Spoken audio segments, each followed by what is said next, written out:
Hi, this is the first time Molly has done an interview in her house with a second person. I'm sinking and into she has the been floor. talking about how she's going to be awkward. I hate it. I think for months. Her husband is here and she says that she doesn't even like him being in the house when she records. That's how self-conscious she is. Now Which you is know the ridiculous truth. because she's good at this. Hi everybody. This is Molly, who you know and love from Molly Reads. I'm her friend Paul from Yes. BetaBooks. We're a web app for managing betas. And this is one of her videos for her video every day in November. Yes. Where she has finally taken the plunge Introduction. and invited someone to be on video with her. Paul and I hung out at the library sale that you guys saw a book. It was a book library haul that I filmed, and I got like 30 books from the library haul. He was with me, and he was like, "Do you need to buy that book?" And I was like, "Yes." And yeah, here we are. Here we are. Okay, so Paul, will you tell the viewers a little bit about BetaBooks? Sure. So BetaBooks is a website, betabooks.co. It's a productivity app for authors that lets authors privately share their manuscript with readers they already know. So say you are ready to beta and you can upload your manuscript. It's all private, no one can find it on the internet. And then you can use email addresses to invite 3 to infinite number of readers. And then BetaBooks will let them leave their feedback. And once the feedback is left, you as the author can sort it in a bunch of ways. You can search it all. So say you want to find the name of your protagonist. Molly. Search for Molly. Cool. You can see every time a reader has mentioned the protagonist or the word funny, confusing. You can then sort and mark your feedback by to do, consider, ignore. You can search just based on particular readers, particular chapters. It optimizes your manuscript so that people can read it on a tablet, on a phone, anything with a web browser. And it has a bunch of other fun things that it does. Sorry, Paul is petting my dog right now. I don't know if you can even see her in the frame. Oh, does it look super weird? I don't know, I can't tell. I really like that it's so secure, that it's not, because I feel like that's a concern for a lot of authors, uploading their manuscript online. It sounds like, did you ever get any responses that were kind of like, wait, I have to upload my manuscript? There's two kind of diverging kind of hopes. Yeah. And one is, I can put my manuscript up here and I can find a bunch of people to read it. Right. And that's not what we do at all. We don't help you find readers. That's what I really like about it. Right. It's not finding beta readers. And because what we noticed is we looked around the internet and there's a bunch of places where you can put your book up. And what happens is that community will form pretty quickly.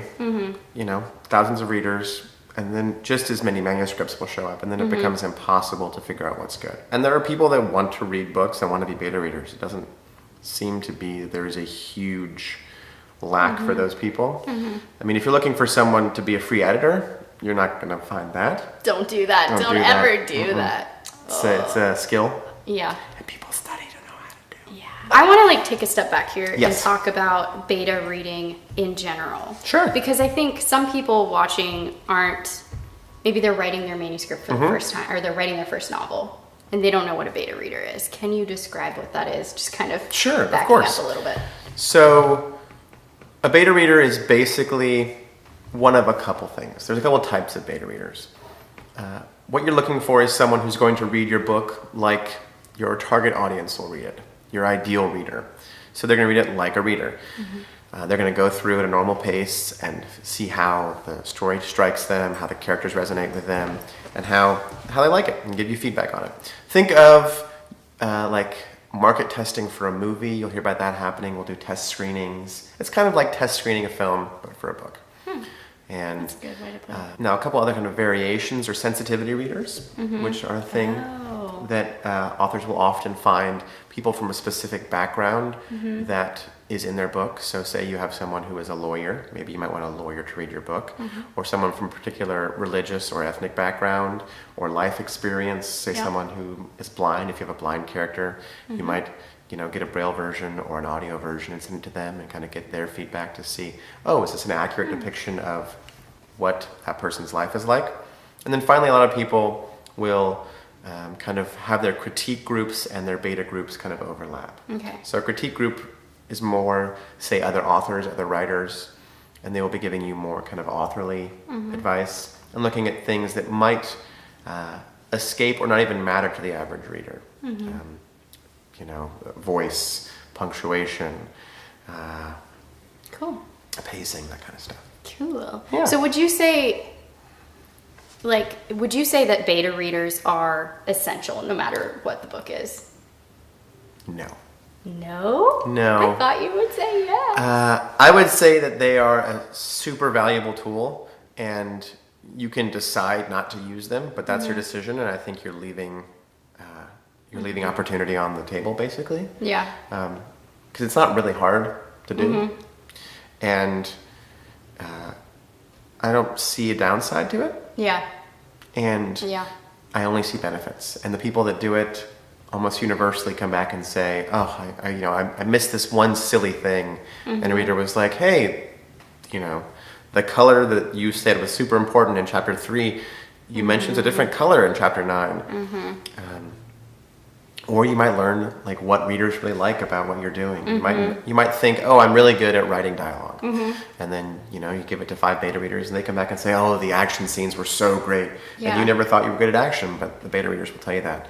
And as you are getting people to read more and more of your books, they'll be able to say, "Oh, you totally left out this character who was, in this location in your first 2 volumes. Why isn't that character in the 3rd volume?" And you didn't even think about it. Yeah. I feel like it's probably valuable for people writing a series too, to get that initial input, because a lot of the time authors are thinking ahead to their 2nd book or their 3rd book. It's very easy to become wrapped up in your book and forget what has carried over from draft to draft. Say, for instance, if you have a writer's group or a critique group, it's very easy to forget that they have the benefit of conversations you've had with them, or reading multiple drafts, or maybe even knowing the kind of themes you've explored from other things you've written, and they're bringing all that knowledge to whatever you bring them this time. Yeah. And that might not be what beta readers are seeing, or even your readers will see. And you'll be like, "Oh, this theme was really important to me. Right. Why is no one catching it?" Everyone in my writer's circle knew that that's what I was talking about immediately. Yeah. Well, maybe that's because they know that theme is important to you, and they are kind of connecting the dots for you when it's not really clear in your manuscript. People definitely do try to get their beta readers to copy edit for them. Especially with people who are using larger groups of beta readers, 15 to 20. They're hoping that the people will catch typos and grammatical errors. The real danger with that is that copy editing is a micro task. Like, it's talking about your mental orientation. Like, you're looking very specifically at small things, trying to catch errors, looking for minute problems. I mean, that's why you will read backwards on a copy edit sometimes, or find tricks so that your brain won't engage at a macro level. Yeah, sorry. Somebody just commented on one of my videos about self-editing that way, of reading backwards. And I've never heard of that. And Reading all backwards. of a sudden I'm hearing about it all the time. Reading backwards, another one that I hear is popular, is just getting your iPhone or your tablet to read your manuscript out loud. Oh, yeah. And beta reading is about plot and character and all these other things. And those are kind of, you're absorbing the book in a macro way. Right. And so you can find all this research about task switching and code switching kind of mentally, and jumping from different types of tasks. And basically what you're asking your readers to do is do 2 non-complementary tasks at the same time if you're asking them to do a copy edit and a beta read. Yeah. And so you're going to get a poor version of both. I guess they're intended beta readers, right? Like there are different... There's different, I mean, depending on how in-depth you want to go. Yeah. I mean, I would say that if it's your first manuscript and your first novel, get 3 to 5 people, ask them to read your book and tell you what they think. I would say give them a couple questions at the beginning and at the end, or either or, and then get their feedback on the book. Yeah. And if they don't read your book, then you've gotten some feedback, which was, either the idea wasn't catchy enough, or you didn't sell it good enough, or I read the first chapter and I didn't like it. And so you've gotten some feedback. And the feedback is, keep working at it. Yeah. But as you grow kind of as using this developmental process, you'll begin to say, "Oh, well, I'm going to get a couple readers who I know will give me good feedback on, say, the city of Raleigh." And some people who will give me good feedback on, the romance, because they're romance readers. Right. And some people who might give me some feedback on a couple of these jobs. Yeah. That's really good. And then the best thing you can do is find your target reader and be like, "These are the people who I want to buy this book." Yes. Well, I mean, one thing to keep in mind is that like every part of being an author, your process is going to be extremely specific from author to author. I mean, you know this. There's no rule. There's no set rule. We use the same terms a lot. Yeah. But there's no real set order. Yeah. And there's no real set definition for a lot of those terms. Yes. And so people use the term beta read for, we've kind of identified 5 major things. Like an alpha, a critique circle was the one we would call, which is maybe sharing with 3 or 4 other authors. Yeah. It's one thing people do, and what we would call like a true beta, where you share it with a group of people and get kind of high-level feedback about plot and character. Okay. We also see people who are kind of trying to invite enough people to crowdsource a copy edit. And then we kind of see people who are using betas as a combination promo, early reader, early buzz marketing thing. Yeah. But there's definitely people who do multiple rounds. Right. For different reasons, or we'll target, certain people to say, okay, please do this for me, please do this for me, please do this for me. Yeah. So you were just talking about how authors have a different process. Every author has a different process. I mean, more or less, yeah. So Paul has a podcast, and it's called How Authors Work. Can you tell me why you started that podcast? And kind of like the people you've interviewed so far. So, tell us about the people you've interviewed. Cross promotion, marketing, promoting. Well, so we have the website BetaBooks, and it's a web app. And what we discovered was we thought we were making something fairly obvious that would fit into a very specific part of the writing process. We thought, okay, a beta will happen after a copy edit, after developmental edit, before an arc, before sales. Then we started getting users on it. And we were like, well, what is this person doing? This is not how we thought they were going to use it. And so we get them on the phone and we have a conversation, 45 minutes, an hour. And we talk about their process, and we have to get really specific. Like, well, we saw you do this we're looking at the tech data, we can see that you did the things this way. Like, you didn't invite 5 people, you invite one person like every week, or 1 or 2 people every 10 days. Like, what's that about? Or we would see someone who would invite 3 people, and then they would read the book, and then he'd invite 3 more, or she would invite 3 more. And we were like, well, what's going on? Why are they doing things this way? So we started having these long conversations with people. What we found was that even though they were using the same terms, once you started asking them very specific questions about what those terms meant, they meant something different to almost everyone. And so we decided to start recording those conversations. So cool. I didn't realize that's how you started the podcast. And so we started by inviting 4 or 5 people who were doing some interesting process stuff on the site to be on the podcast. One guy was using BetaBooks. He has a book about memory. And so he has a video series and a blog and a mailing list.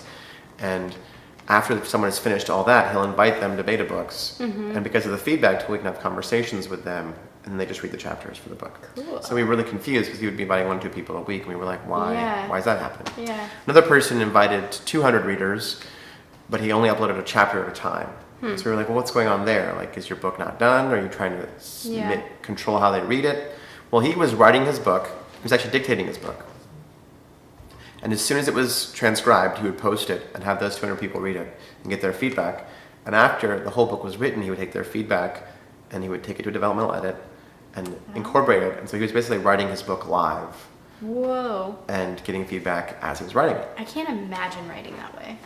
But writers are different. Writers are different. And so someone's like, well, I get up and I write. And then Andrew, who's my co-founder and does the podcast with me, will be like, okay, when you say write, are you writing in a notebook? Are you writing on a tablet? Are you using a laptop? What word processor are you using? Yeah. And then you find out that, oh, well, some person says write, and they actually mean, like we had someone we talked to recently who writes longhand The on morning pages? loose leaf paper. Every page has a different color ink. Stop it. And her first edit is when she takes those pages and types them in.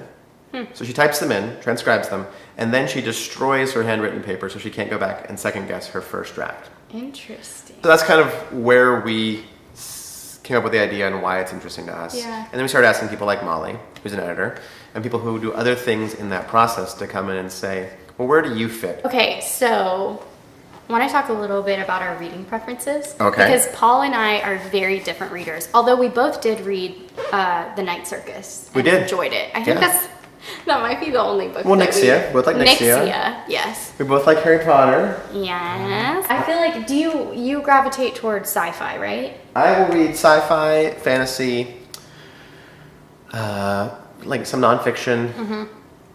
That's kind of my sweet spot. Yeah. And then I'll occasionally like dip out into some stuff if it kind of gets pushed loudly enough on me. He's trying to get me to read, what is it? Sabriel? Yeah, Nix. Sabriel? Ab Which Orson? I have the first book. I but made it's you buy it at the library Yeah, he sale. made me buy it like a year ago. Maybe longer. And you read a lot more YA. Yeah. Actually, all of the graphic novels that I've mentioned on my channel come from this guy. Read a bunch of graphic novels. He gave me like a stack of like 10. But I'm still not sure if graphic novels are my thing. I'm still not sure if we talked about this, but like I don't know if I'm a super visual reader. Yeah. Because I love audiobooks, and when I'm reading, I feel like I don't know, maybe I'm not as imaginative. I don't know. Well, There's something it's a there. visual language. Yes. And you have to become learn it. more fluent with the visual language before you can appreciate So it. maybe And different I will. authors have slightly different visual languages. Sorry it's so long. This is really great. chatty. This is great. Thank you so much for joining me. No, thank you for inviting me. You guys check out all of the information will be down below. BetaBooks website, BetaBooks, podcast, the podcast. how authors work. Yep. And where can they find you on the internet? Like social media. I You am guys have a not Twitter. good at social. Yeah, betabooks.co is our Twitter. And if you want to leave a comment down below asking Paul questions, I can make him check this video. Yeah.